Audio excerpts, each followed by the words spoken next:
This is the Detroit Sports Podcast Network. CBD is a game changer sweeping the nation. This hemp extract is the natural way to elevate your mood, eliminate aches and pains, reduce anxiety, and keep you sleeping all night long. It can even cut your workout recovery time in half. Get in the game today with 20% off all orders of CBD and lavender products from Lavender Lane, a lavender farm located right here in Milan, Michigan. Just go to lavenderlanemi.com today and enter coupon code Detroit for 20% off your entire order. Guys, look, these amazing products are infused with calming lavender to maximize their effectiveness, meaning your CBD items only take minutes to take effect, which is way quicker than those pills you were about to swallow. On top of it, they are perfect for men and women. Lavender Lane has lab-tested CBD creams, tinctures, and roll-ons that are perfect for any situation, even if you're on the go. Put your health back in your hands by heading over to lavenderlanemi.com and entering coupon code Detroit for 20% off your entire order of CBD and lavender products. What do you have to lose? Your satisfaction is guaranteed or your money back. So if you need lavender gifts for your loved ones or just looking for the natural way to ease your discomfort with CBD, go to lavenderlanemi.com and use coupon code Detroit to unlock these miraculous benefits of CBD and lavender. That's lavenderlanemi.com. And remember, use coupon code DETROIT for 20% off your CBD and lavender products from Michigan's own Lavender Lane. Is there a sports podcast in Detroit that people are talking about? Hey, everybody, this is Freddie Cohen of ESPN Radio. When I'm not talking about breaking news or breaking news on ESPN Radio, I'm always a fan and listen to the Detroit Sports Podcast, and so should you.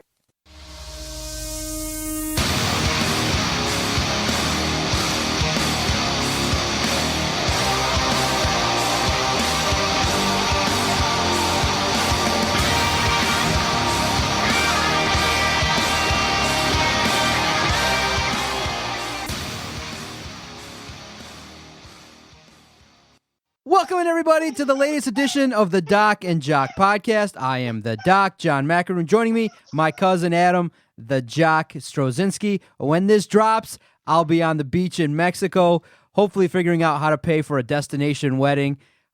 Good times, man. A vacation ahead. What up, cuz? It's not your wedding, right? You're not getting divorced and then remarried automatically, are you? Nope. Going to my first travel destination wedding where I'm flying, so we'll see how this goes. Oh, you don't do well with flying, right? I hate flying. But look, I've been on a flight this year. I have memories to go by. Look, whatever happens, happens. I just want to take a chance, and life's a risk. And if we're risking it to go to Mexico, why not? I've never been to Cancun, so why not give it a try? I've earned it. Shit, man, I'm tired. I'm cranking out Lions articles like they're going out of style. Podcast, the practice, everything else going on, being a parent. So I'm like, you know what? I'm going to detach for 4 days, and I'm going to Mexico. And I said this to a friend of mine. I said, when I leave there, Mexico is going to build a wall because we're going to tear shit down, baby. Mexico, you're going to have a great time. Yeah, it's going to be fun. You ever been?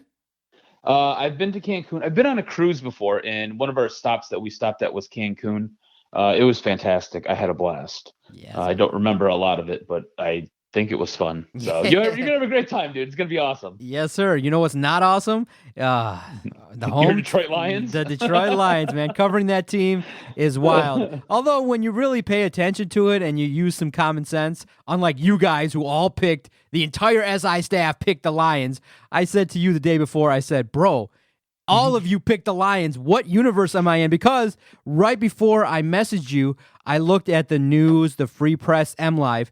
Every single daily beat writer that goes to Allen Park every single day and travel with the Lions pick the Lions to defeat Oakland. The columnists that aren't there every day, they're the ones that pick the Raiders. And I just found it so fascinating because really common sense dictated that with the injury to Tracy Walker, Graham Glasgow not being available, no running game, and going on the road versus Oakland where they haven't really had all that much success, it just didn't dial up to me in my brain. It didn't compute to a W.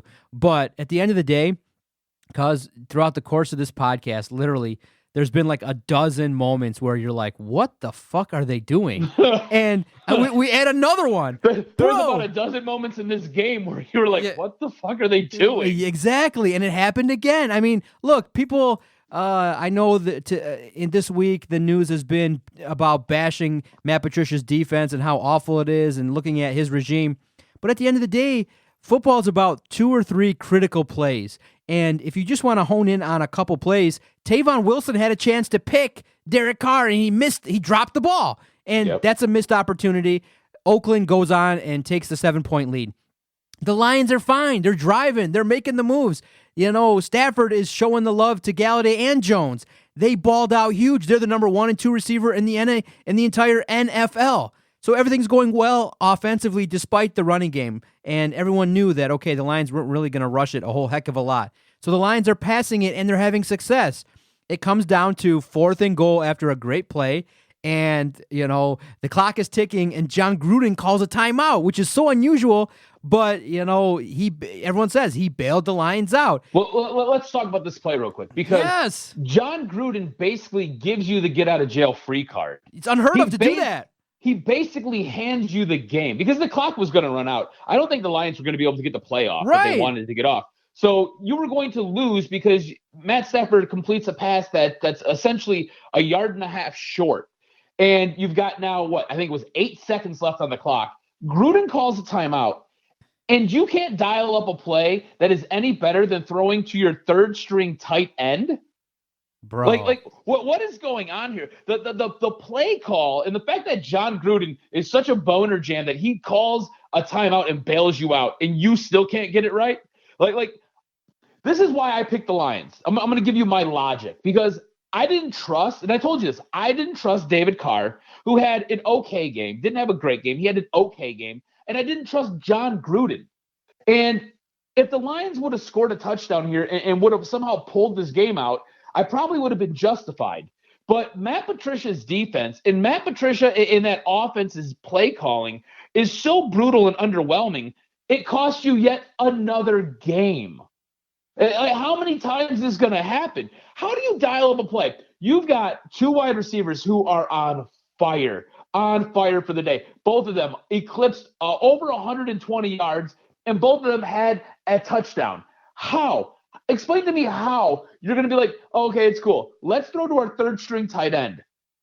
What? What the fuck? What are we talking about? And I thought the play call was brutal. The play call was absolutely brutal because you had all the time in the world. You were only going to get one chance to run this one down. That was all you had. And the play call was absolutely insane. You run the tight end to the back of the end zone where he's double covered, and you throw a bad pass. You had no other options but him. What? Dude, you cover this team. You cover it for a very reputable online sports network. Explain it to me because I don't understand the play call. I don't understand John Gruden trying to bail them out. The final 10 seconds of this entire game made absolutely zero sense to me. Exactly.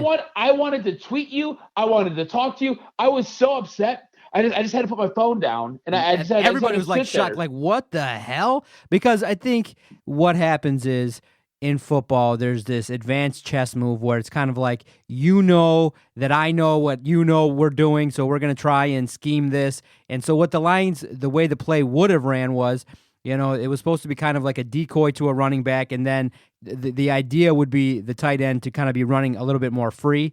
But at the end of the day, when the scheme is so bad because you don't have Golladay, you don't have Amendola, you don't have Marvin Jones, they know you're not running the ball because if you ran the ball 100 times, 99 times, you wouldn't get the yard. So the problem was nobody was fooled.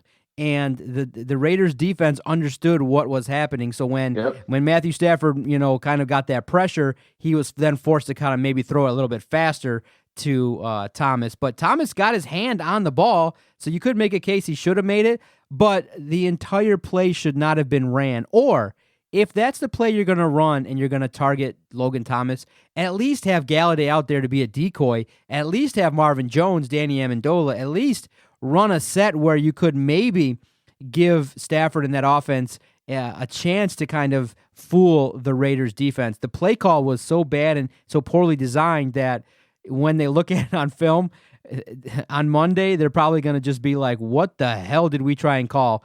And it's just one of those situations where Darrell Bevell, again in the red zone, really messed it up. At the end of the day, I think I would have been happy if they just would have turned around and handed it off. And if they didn't get it, so be it. You say, look, this is football, our job. I think it would have been more believable that they handed it off at the 1 yard line or a QB sneak or something crazy like that than what they tried. Because literally, when I wrote that piece, it says not Logan, why the last play was a disaster. It's your 7th best offensive weapon. You know, you have Golladay, Marvin Jones, Amendola, Jesse James. You have a plethora of individuals that could have gotten the football. The 2 running backs, you could have made a case for a screen out of the backfield. To run the play to Logan Thomas is ridiculous. And then, similarly to what we come to expect with the Lions, they're asked about it after the game, and they're like, "Oh, we practiced that." Why? Yeah. Why would you practice that? What scenario do you go, you know what? We have an option for our 7th best player. Let's just run it and see. There's no scenario where 6 other plays could not have been called. And I think for me personally, look, coaches coach, and obviously Bevel calls that play. If you're Matthew Stafford, for once, show a pair and change that.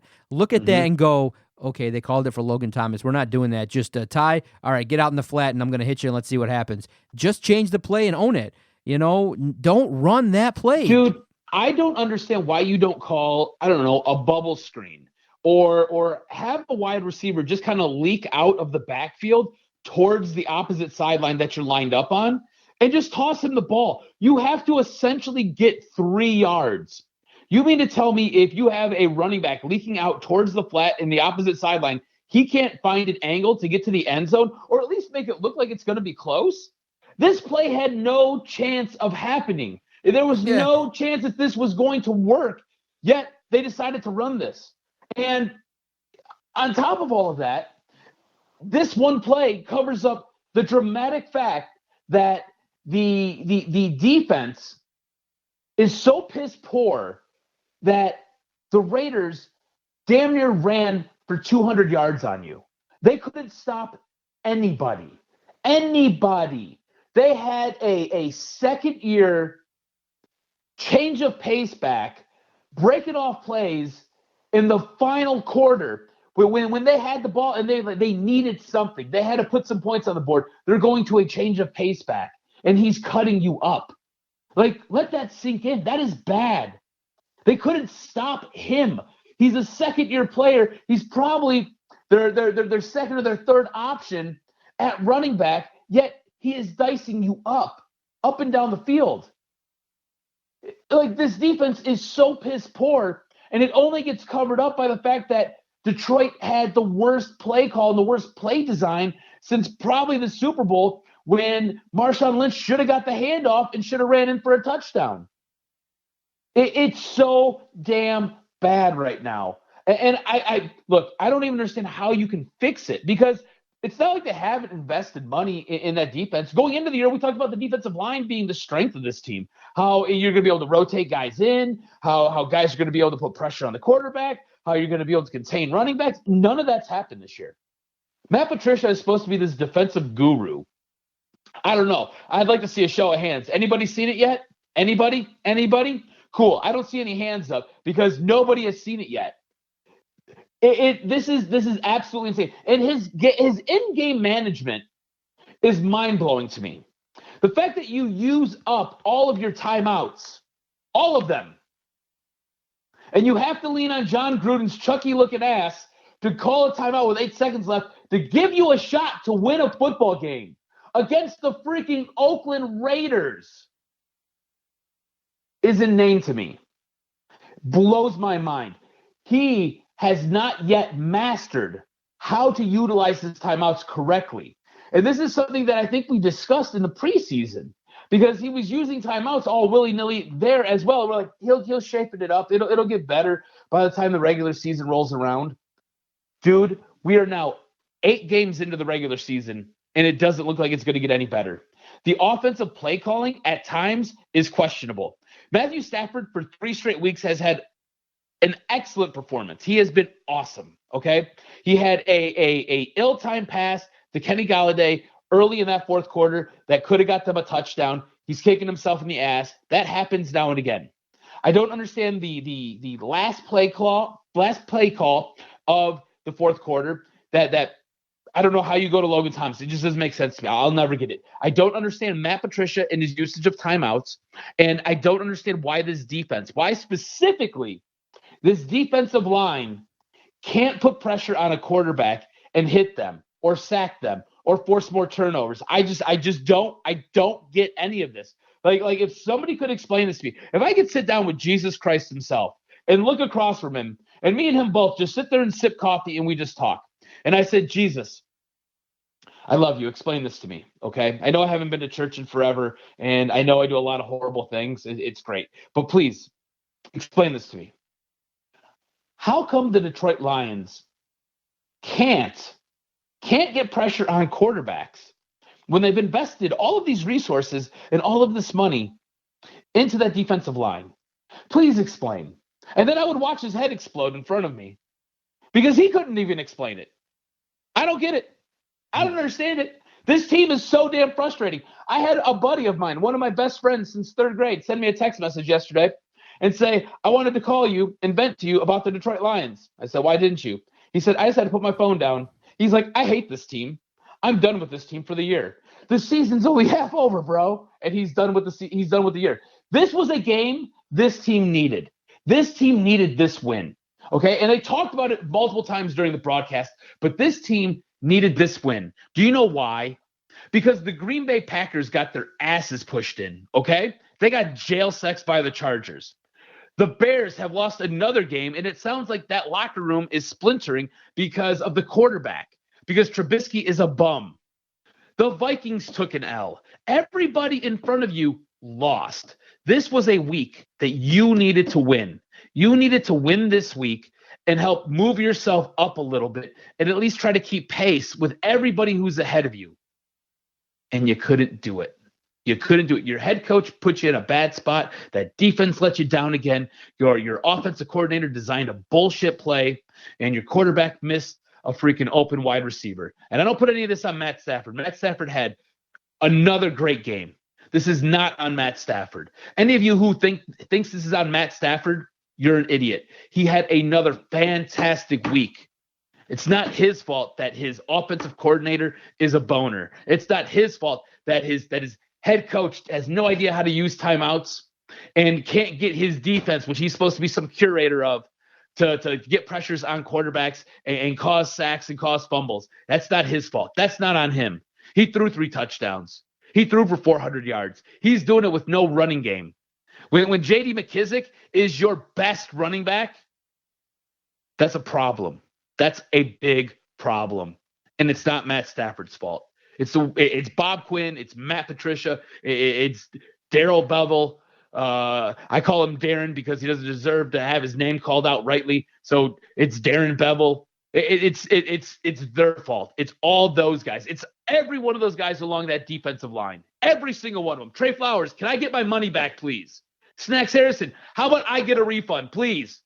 You know, I'm so frustrated with the D line right now. This team is frustrating to watch. It's sad, man. It is sad. It's a sad state of affairs. I feel bad for you. I'm happy you get this vacation. I'm happy you get to get away for a couple days so you don't have to deal with this BS. It's because tough. it is awful. Yeah, it's absolutely awful because when you look at it, there's an opportunity now when you see the whole division lose that you can take that step. Now that you're 3-4-1, and with the Packers having 7 wins already, you have to win 7 of 8, and you play the Cowboys, who have arguably one of the greatest running backs of all time. I mean, literally, there could be a game where Dak Prescott throws the ball 5 times.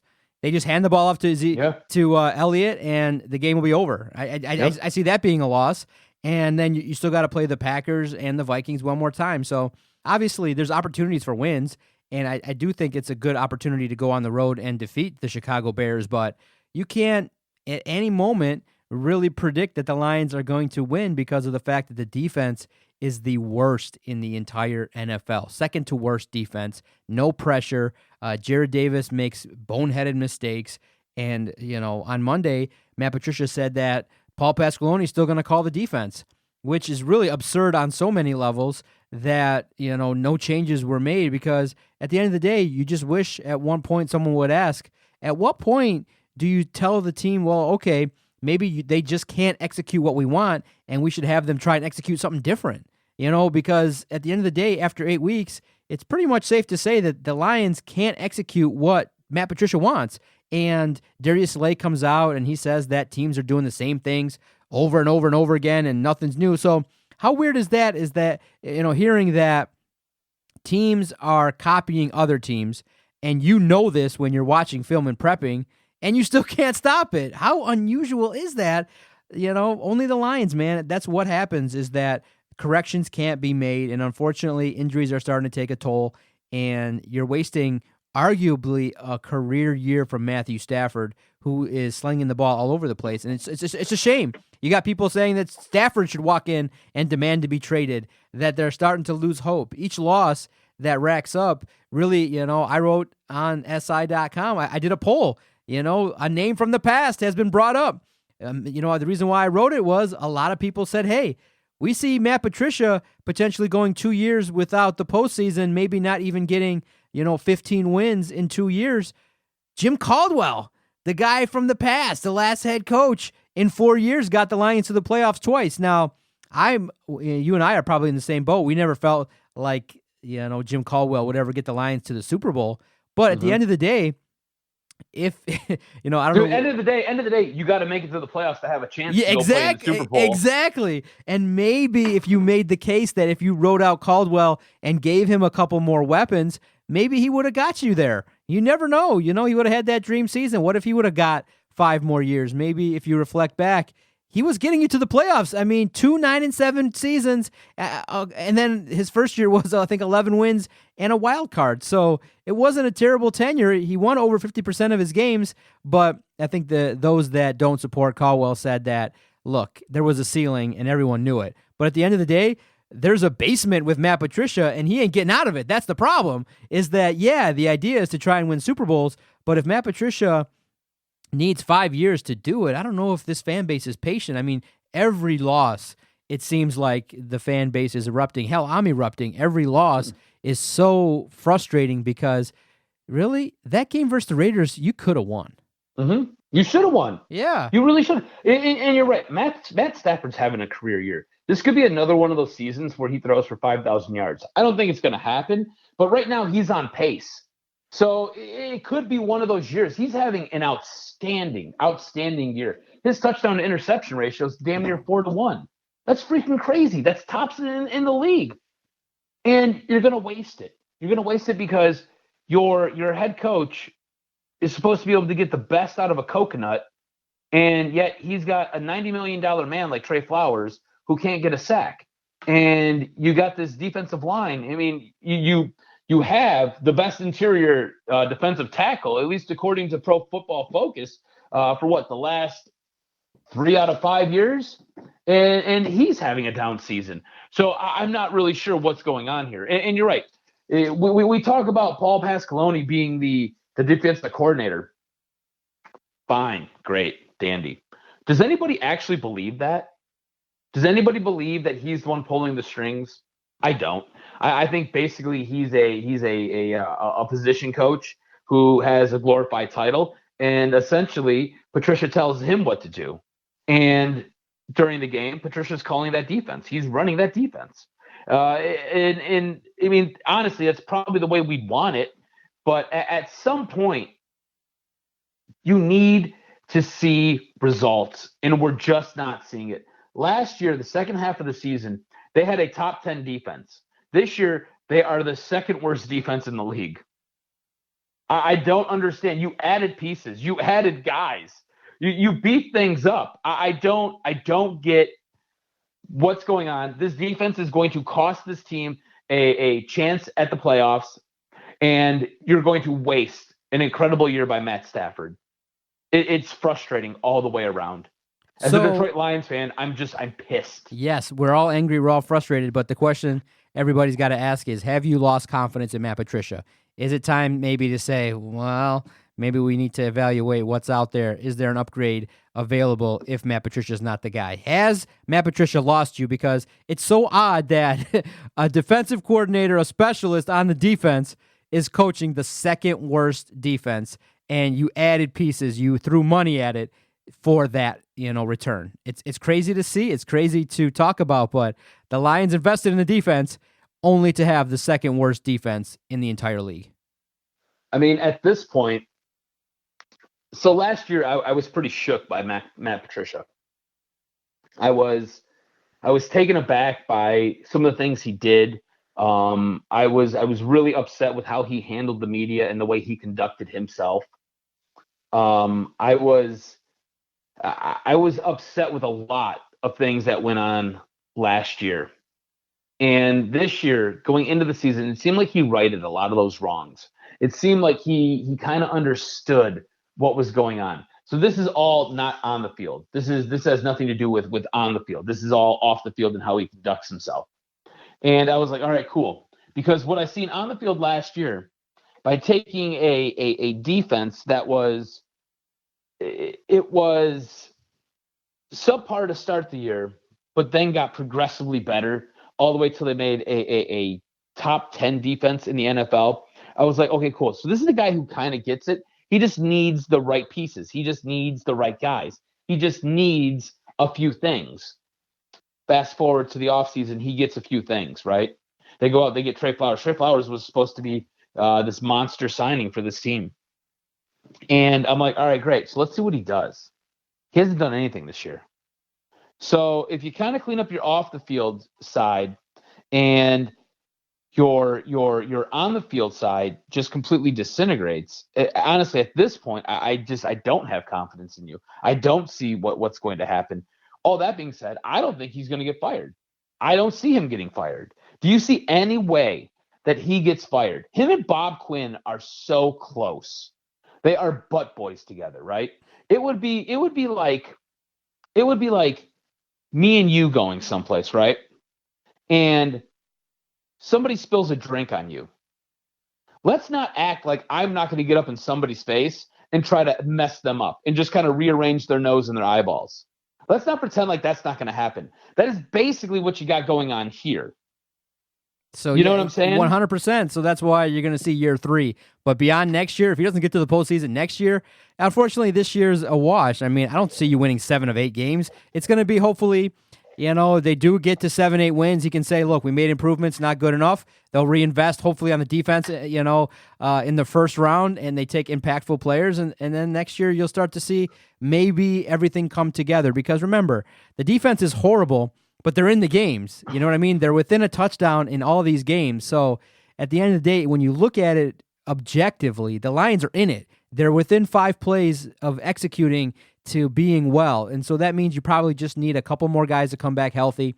You need to tweak some things a little bit. Obviously, you need a pass rusher that can get there. You need a sack artist. You need to really probably fire Al Golden and move on from that linebacking situation and really start over there because the linebacking core is substandard. They're not playing well. And you got to kind of maybe cut ties with Jared Davis and look to upgrade a couple positions. It seems far away, but the Lions, if they can make a couple moves and execute late, remember, Tavon Wilson could have caught that ball. He's right there in position. Yeah. Interception, game still tied. You have it at 4th and 1 play to go to tie the game. So you're not uncompetitive with these teams, but it's so tough because what the Lions are going to do the rest of the way is they're going to tease people. They're going to beat Chicago. Chicago's a dumpster fire.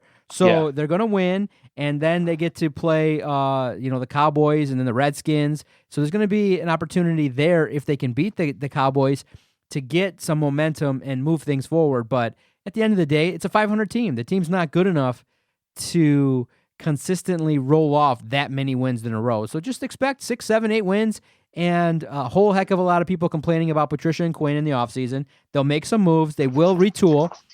And then next year will be the year. Playoffs or bust.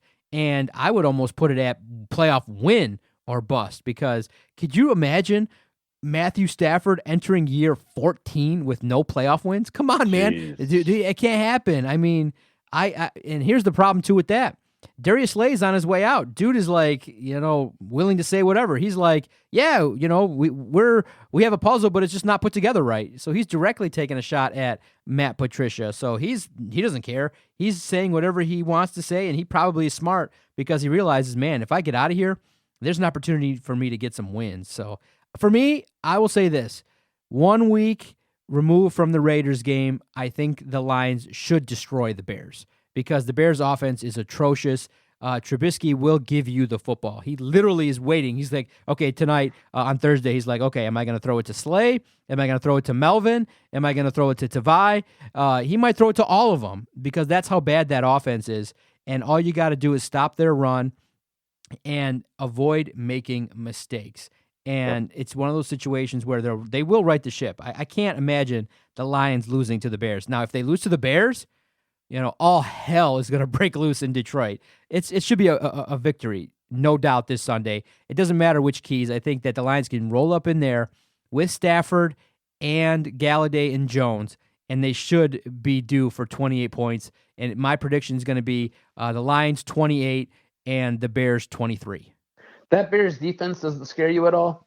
One guy does. I'm scared of Khalil Mack. I'm scared that they'll pressure Matthew and really rock him. Unfortunately, he did get rocked as well as T.J. Hawkinson. That always scares me. And obviously, Taylor Decker is just a guy that's probably going to be gone off this roster too. So this is going to be the purge this year. You have just named, I think, 3, maybe 4 draft picks that Quinn has made. They're bust. They're bust. They're not good.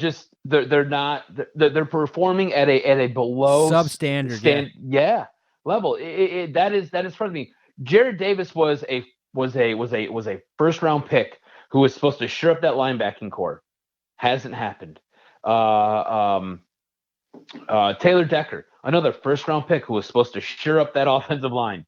Really hasn't happened. I mean, we've got Kerryon Johnson, who I didn't have faith in him when they drafted him, and essentially I've been proven right because I questioned his health and durability, and he can't ever stay healthy, and he's not durable enough. I like what he brings when he's healthy, but the thing is he's never healthy. And in the NFL, the best availability is basically your availability to play. So, cuz look at us as Lions fans, right? The Lions select T.J. Hawkinson with the 8th pick, right? Yep. The Raiders get some guy named Renfro from the scrap heap, and he's lighting up the scoreboard. 2 touchdowns. Josh Jacobs, running back, rookie, 2 touchdowns, and 4 touchdowns the Raiders had, all from rookies. Yep. How is that possible when we have rookies that never pan out or start to show? We're always on the patience train. So that's just what the Lions fans are used to, is that, late in the game, it's not TJ catching the ball. He's not the hero. It's, us talking about a cockamamie play to Logan Thomas. Yeah, I mean, Logan Thomas. Let that sink in. Think about that, right? So you spend a first round pick, 8th overall, in a tight end. And he has a great game his first game. Makes all of us who question this pick kind of sit back and say, okay, well, maybe we were wrong. And then he doesn't do a whole bunch. He has a couple okay games. I get it. He's a tight end. So the way they're utilized is especially the first year, is very sparingly. But you're in a game and you're in crunch time. And he really hasn't let you down all game long. Yet you go to not his backup, but his backup's backup to throw him the ball. Right, throw the ball. Jesse James. How disrespectful is it to Jesse James? Jesse James is not a bum. Throw it to Jesse James. Jesse James came here to get more touches. That guy caught, I think, 1 pass yesterday. And I'll tell you this, Jesse James, nice guy in the locker room. He was very friendly, invited me to sit down, answered my question about Raider Nation, reminded me of a game where, Steelers went out there and almost tied the game, but the kicker fell and kicked the ball into the lineman. He was so friendly, so mild-mannered, but on the football field, he's just not being utilized. And unfortunately, if you're Jesse James and you're a young cat and you're like, I get a chance to go from Big Ben to Stafford, I can get utilized in the offense, dude is not even getting touches. No love for Jesse James. I don't understand why. He should be demanding the ball. I mean, that room is interesting. Patricia, I asked him about it. He said they're good guys and it ebbs and flows. And TJ did get some love. He did get some yardage. He had some open field to work with. But again, he got rocked and he had the wind knocked out of him. No concussion per Matt Patricia. But it's just, we have these weapons. And, at the end of the day, the symbolic nature is our best weapon sitting on the bench. Not even Amendola was on the field. No Amendola, no Kenny Golladay, no Marvin Jones. They called a play and actually ran it. And then Matt Patricia used, I think, the greatest word. He said, we thought that play was going to be influential. Yeah. that's the way it is. That's the Lions' legacy. It's You know influential. what? It's influencing things. It's influencing our opinions on you as a head coach. And getting you out of here. That's what it's influencing. It's influencing our opinion like, dude, you're a coordinator. Let's step into the head coaching role. Come on now. Man, influence. I can't believe that call got through and they're like, yeah, we're going to trick them. They really thought they were going to trick the Oakland Raiders. That's what they thought. They thought they were going to trick the Raiders, and the play blew up in their face. See, you know what happens? Good teams have plays that they know will score points when they need them to score points. That's what good teams do. Teams like the Lions hope. They hope that this play will work. Yeah, they hope. Dude, it's devastating as a Lions fan. It's so frustrating because, again, a game you should have had, a game that would have got you much closer in the standings and brought you essentially within striking distance to everybody who's ahead of you, yet you let this one slip away. And I don't know how you feel about Oakland. I know you picked them in your picks for SI. I picked the Lions. I don't believe the Oakland Raiders are a very good football team right now. No, they're a 500 team. They're a 500 team, but they got talent. They got young talent, and they got Derek Carr and John Gruden. So obviously, it's a maybe a debate for next time. Would you rather have Gruden and Mayock or Quinn and Patricia?